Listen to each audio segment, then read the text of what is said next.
and who's been patiently waiting. Good morning.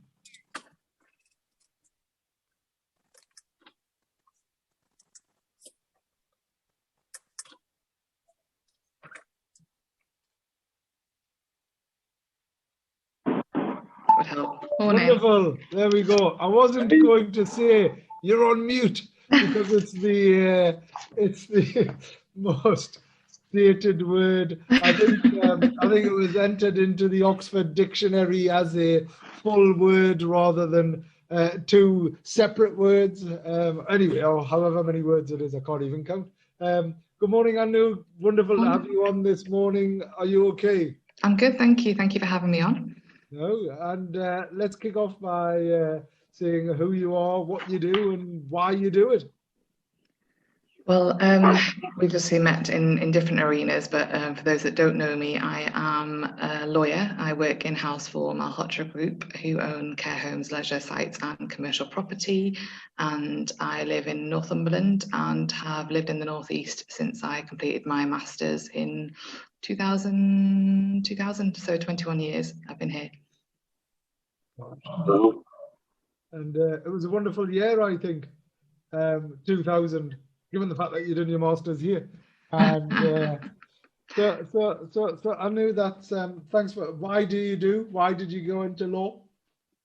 I think there's a variety of factors. I've always liked speaking on behalf of people, and there was sort of modern day influences at that time were sort of programs like Ally McBeal and LA Law that are on that sort of enticed me. But I always like advocating. I've always found that's a skill of mine. I've enjoyed sort of public speaking and something that was encouraged by my family, and naturally I think it just lent itself to law. I always wanted to be a lawyer. I've not been, there's lots of people that don't know what their vocation in life is going to be, but I knew from a very young age that I wanted to be a lawyer and help people. Which is a great reason. And so you done your Masters and then moved straight into law. Is that what sort of happened, or? Yeah, so I originally did the bar vocational course, which is a barrister's qualification, and then came to working in the Northeast, decided to settle up here, met my husband, now husband. At the time, obviously, we were dating then, and decided to settle up here as well. I love the Northeast as well. It's such a friendly place. Sense of community is really good as well. I had family up here, which was an easier transition. Found some paralegal work and then started doing some immigration work for a while for a firm called Brow Smith & Co. And then was asked if I wanted to cross qualify, so I became a solicitor and moved gradually into employment law a few years after that, and then practiced there for 11 years. And I've been an in-house lawyer for the last 4 years. And that's an interesting transition, isn't it? Going from sort of, well, it's not quite public, but more public orientated to private, and is that sort of giving you more breadth and depth, Anu, in the type of things that you do, and what type of things do you do? Obviously, sensitively, and appreciate that it's confidential as well, so respecting all aspects of that. Yeah, I'm sure my bosses will be listening, so I'm going to be careful. No, it's 100% is a completely different ball game. In private practice, you're sort of at arm's length advising people. I predominantly did union work and legal aid. So, it was a very different arena that I was working in. Then I moved into doing in-house work, and you're really in the thick of things, and that is a massive benefit in some ways because you get to know the business, you understand the stakeholders, and actually the contribution that you give and the influence that you have is much greater. And that, it's a bit of a cliche, but with great power comes great responsibility. So I always have that in the back of my head, is that my actions do have an impact on a large number of staff. We've got over 1,000 staff that we employ, and especially during the last year with COVID, the impact of our actions has had an enormous effect on those people. No, thanks for that. And I suppose, working in that diverse organisation, you've seen quite substantive peaks and troughs as well, certainly as a consequence of the last sort of 18 months, because the portfolio of interests is quite substantive in that, quite diverse, because it's care, it's hospitality, it's all of those things that were probably at the front line of that. And I know what type of, how is that? I imagine it's been quite pressurized and challenging. It absolutely has. I think the sectors that we operate in, I mean, in some ways, because we've diversified, they've been able to survive and thrive through this. On the flip side of things, both the sectors, leisure and care particularly, were hugely affected. Care to a certain extent because we had to lock down, restrict visitors, the extra precautions that were put in with PPE, etc. as well. So getting policies and practices together and really safeguarding the residents was the priority at that time. On the flip side of things, we had leisure, which was hugely affected in terms of closures. So dealing with putting people onto furlough when no one even knew what furlough was at that time. I think I was lucky in a way because I came from an employment background, so it was actually easier for me to adapt and implement those types of things in terms of agreements and get the communications out than it would have been otherwise. But actually just making sure that the staff were looked after as well. We've got as many people on furlough as we could. We could communicate with people. They were feeling really uncertain, worried about their jobs at the time. Shutting the sites down, moving people working to home as well from head office, which happened really suddenly. And it was actually, when I think back on it now, it feels like a bit of a blur, but at the time it was a really stressful period. But I was lucky I had a really supportive sort of management team that really pulled together, and we worked to put the communications out as well, disseminate information, make sure that we got things on the website. And sites were looked after and staff were being communicated with, which I think is key more than anything else. But it was a very difficult, pressured time, especially I think March, April last year probably been the most sort of crucial times in my career. But as I said, with support and having some resilience to get through that, we've managed to come through the other side. Which it makes you more resilient, doesn't it? It almost, that level of uncertainty. Jaff and I have spoken about this many a time. I mean, Jaff, you reacted quite positively. I appreciate it was the negative impact, but Jaff has some of the foremost restaurants in the world with some of the best Indian chefs supporting him, in that. But Jaff, what did you do to cope? I think ultimately it's as Anu said, it's the management team that need to kind of go on that journey and believe in the direction that we need to kind of follow. I think ultimately being resilient, and we were very fortunate because we're just in we're not as diverse and as dynamic as the Malhotra groups because we're just in hospitality. So I guess we're fortunate because of being effectively an Indian restaurant operator, and that is it's kind of so good for takeaways that to adjust the restaurant into takeaways whilst it took some doing. It was something that the transition wasn't as challenging as some other sectors that were just selling, that were kind of wet-led sales, whether it be the bars or the breweries. So we managed to adapt quite quickly, get the team on board, and be very, very versatile. I think and then we did close at the beginning for 5 weeks, just to make that decision. We were told that, look, if we're industry leaders, lead and make a decision, close the entire operation because we don't know what COVID is.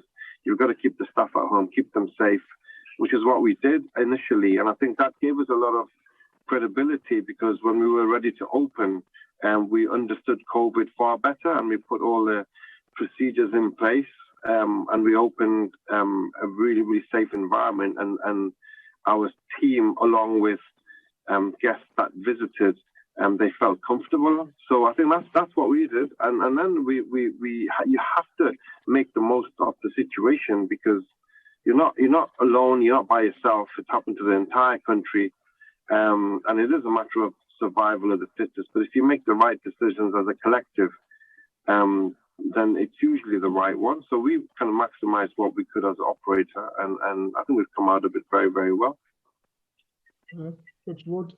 Anu, what did you learn about yourself? I know it's a bit of a challenging question. It's almost one of those interview type questions, but I'm just curious, as a leader, in business leader as well as being a legal leader, what type of things did you learn about yourself over the last sort of 18 months?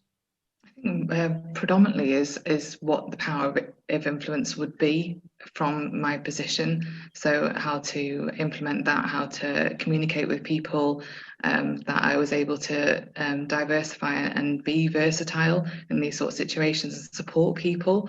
So my previous line manager, it was sort of, he retired around the same time, but he'd kept in touch with me as well, and he really sort of said to me as well, think outside the box, don't always be so narrow thinking as a lawyer all the time as well, think about the wider picture as well. So for me, I think wearing different hats through that period especially as well has made me more rounded individual and professional now, whereas before, you work in a silo as well, you're doing what you need to do, and we've been very proactive instead of being reactive, so looking at it in a holistic way. I feel that with a lot of good things have come out of COVID. Obviously it's been a terrible situation for the number of deaths and things like that, but seeing people really pull together and mastering that sort of communication skill as well, and really sort of taking people on that journey and engaging with them when you're trying to deal with sort of crisis situation has been actually really rewarding for me, because I tapped into other resources, ex-colleagues as well, through people I've met through networking, and they've all been really supportive. Like I said, everyone's going through this sort of collective pandemic at the time, but it really actually on the other side of it, we've come out stronger, and I feel actually the skills that I've gained during this period, I wouldn't have necessarily if we hadn't had the pandemic. So it's really put us in a better position for the legal department. Again, going forward, if there's any fix, we know what to do about it. If there's sort of any situations arise as well, we can deal with it very calmly. We've got measures and processes and procedures in place, and we are constantly communicating with people to make sure that they understand what they need to do, and they know that they can come to us. And it's fantastic to hear that. It's I think that point around communication is sort of so critical to how you manage, maintain relationships. And effective communication was key, because everyone was in this level of uncertainty. Jack, what did you learn about yourself during that period? I think I learned that whilst in business, you're always there, you're working. I learned that I think we go to work and it's not for the bottom line, because it's really for the care of your team, and that's always been it's always been there in my heart anyway. So at that moment, I never really thought about, oh my God, the financial issues of the business. I was more concerned about the livelihood of the team that we employ, and we have 90. So I think it reinforced that thought, and I felt quite happy about myself that I naturally felt like that, as opposed to worrying about, oh my God, how are we going to pay the bills? How are we going to do this? Because in our game, we are about the team. It's such a team-led business, hospitality, and if your team is happy, then your business is going to function really, really well. So yeah, I think that's probably, if I was to learn it, did I learn that about myself, or was I kind of, I guess I was, in my heart, I was proud that that's the kind of mindset that came to me naturally. No, thanks for that. I just think it's interesting to hear, because primarily what we hear is all of the negatives, and of course there's been substantive negatives as a consequence of COVID, but people spending more time together as families, as colleagues, it's brought communities it's developed sort of organizations. It's equally dispelled or dispersed or got shot of those type of organizations that didn't have a place in the current or world or the future. Sadly, some of them were long-term and long-time sort of names on high streets and things like that we all grew up with, which is really, really sad. But it just demonstrates that it's the power of people, which is key. I know just now, one of the things and one of the reasons that we invited you on was obviously to hear from you, but equally to publicly thank you and congratulate you for being an awesome woman. Thank you. So how important is it to encourage and empower and enable other young Asian females thinking about what am I going to be, what can I be, what should I be? How important is this role model aspect? I think it's hugely important. I was really lucky. I came from a family where they were very supportive in whatever I wanted to do as well. I was never, I was never marginalized and said, you have to, I heard comments from other people while I was growing up saying, you need to go and marry someone rich, so they can look after you. And I never had that in the background. My dad was one of six, he had 6 sisters. They were all really strong, independent women as well. So I always had that ethos, but not everyone has that. And I think it's really important to see role models. I didn't see anyone that looked like me at a senior position when I was growing up, and I was told not to pursue my dreams because I wouldn't get anywhere, because I was double fold Asian and female. And so, if I had been inclined, luckily, reverse psychology works quite well on me. So if you say to me, I can't do something, I'm going to go ahead and do it. But if I hadn't been that way inclined, it could have put me off, and then I could have gone down a completely different career path. So if anyone's got that inclination and they are interested in the law, reach out. There's lots of people out there. Find mentors, speak to people that have been in that situation as well. Try and encourage other people to explore their options. It doesn't have to be law potentially as well, but just to see women in senior positions, I think, is really encouraging, because you can identify with them. Whereas before, if you're seeing, if your peers don't look like you, then you might be less inclined to take that jump and take that leap. Whereas hopefully, this campaign's amazing. I'm so proud to be part of it, because the women are exceptional and they are flying the flag, and they are really encouraging the next generation to say, there is no glass ceiling as well. You can be whatever you want to be. There are no barriers there to your aspirations. And that's the key message, and it's wonderful to see that. And it's really, really important that we encourage more. Our ambition is to have at least 100 awesome women by the end of this year. So that, it's fantastic to have such a broad and wide representation currently of people from all sectors, from the public, private and third sector. And it's really, really important that it's local people to the northeast and to, across the whole of the Tees Valley and northeast, so people can see, people can reach out. And we're going to be recording some stories and things like that with you, alongside our other awesome women on top tips, what type of things to do, what type of things not to do. Just very finally, because I know we're going to get cut off in a second. We're coming up to the end of the show. I was always looking for someone rich to marry as well. I just never found them and ended up here. But I think those sort of biases, those limitations, the perceptions that exist, we live in a different world, and it's really, really important that we encourage and empower not just only women. Every single young person should be given the opportunities. And that's why it's wonderful to see. So, ever so grateful for you coming on, Anu. Thank you very much for having me. So much. We'll get you back on and get into some more detail and data. But until next week, it's goodbye from me. And goodbye from me. Thank you. Goodbye.